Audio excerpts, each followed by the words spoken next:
Dr. Rahul Pandit is a member of the Maharashtra COVID Task Force. Professor Sitabra Sinha is a professor of physics and computational biology at the Institute of Mathematical Sciences in Chennai. Dr. Prabhat Jha is the director of the Center of Global Health Research. And Dr. Prabhat Kumar Sinha, who's a senior doctor and former IGIMS superintendent. I'd like to thank you all very much for being with us.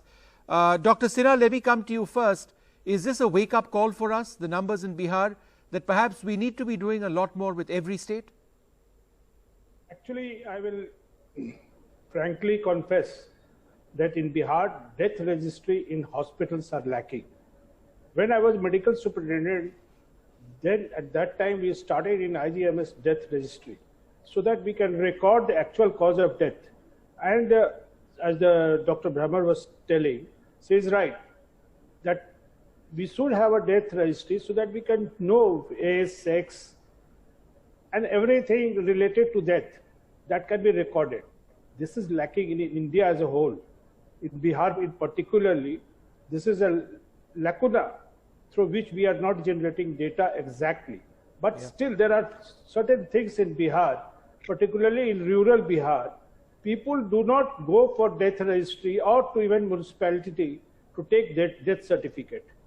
They simply go and burn the body, or they go to the grave and they put their bodies there, but they do not inform the authority, particularly municipality authority. Yeah. So this is a big lacuna which government should make it mandatory, then only it can happen. Yeah. And this is not only restricted only to Bihar, it's in every state of India. You have shown in this slide about Maharashtra. There also they have come out with data afterwards. But a day afterwards, 2 days afterwards, and making the point that they're not getting data on a real-time basis, which is fair, That's I think. true. Until you have a record, data generation is there from your records. If you don't have records, how can you generate the data? The data they were getting is 2 days old or 3 days old, right? And and so when they were releasing it, they were saying that it's not current.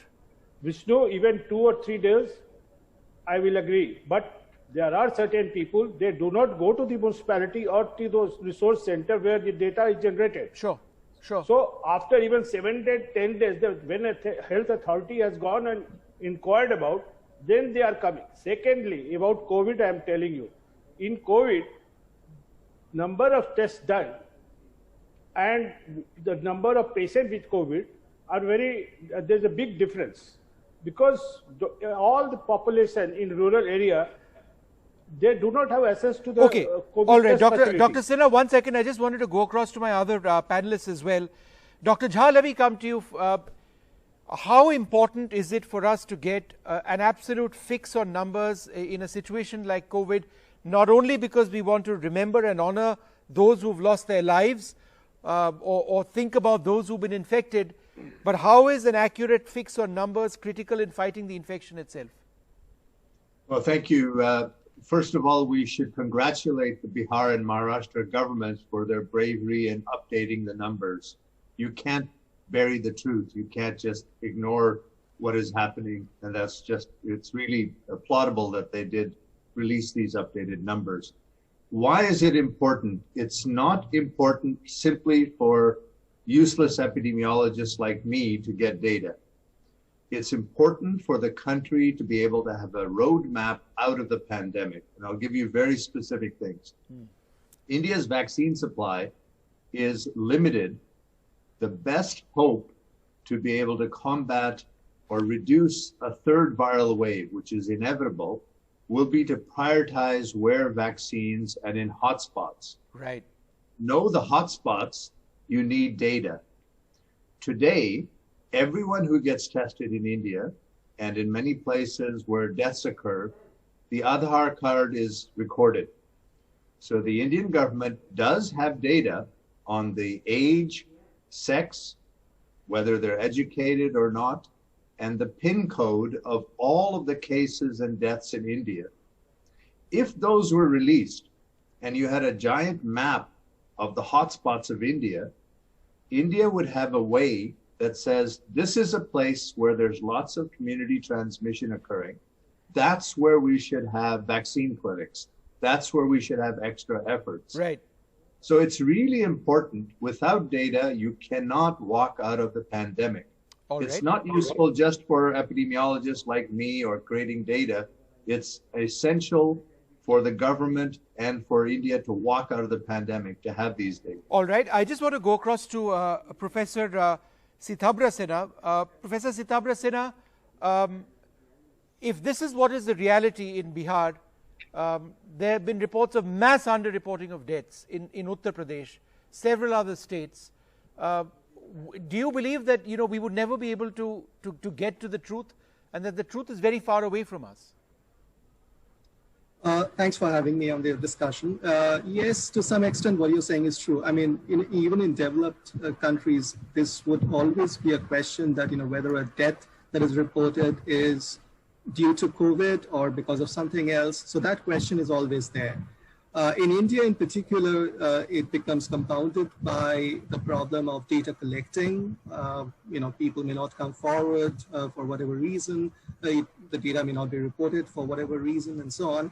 But you can, to some extent, try to gauge how much, misreporting has been there by comparing between the trends for the confirmed cases and the number of reported deaths. So, both have been under question. There have been lots of questions whether the total number of cases that have been reported has been severely underreported, whether it's a factor of 10 or whether it's a factor of 20 or whatever. And death, of course, has been underreported, as has now been made clear.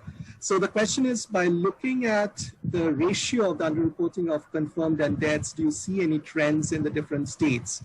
So just to give an example, if you look at India as a whole, you find that the ratio of deaths to confirmed cases have fluctuated between 4% and about 0.5%, right? So that's not a big range. Okay, I just wanted to, finally go across to Dr. Rahul Pandit as well. So the Maharashtra numbers have been very high, very sadly, but there's always been this effort, as I understand it, to say that, look, we don't have all the numbers right now, we are going to keep updating the numbers. So at the same, but if you were to add up the backlog of numbers, it just indicates how difficult the process of getting the full numbers is, right? Could you tell us about why it's so difficult to get numbers on a 24-hour basis? Yeah, good evening, Soman. Good evening, everyone. I completely agree that Maharashtra has always said that we would be not hiding a single death or a single reported case which is positive. We would always be reporting it.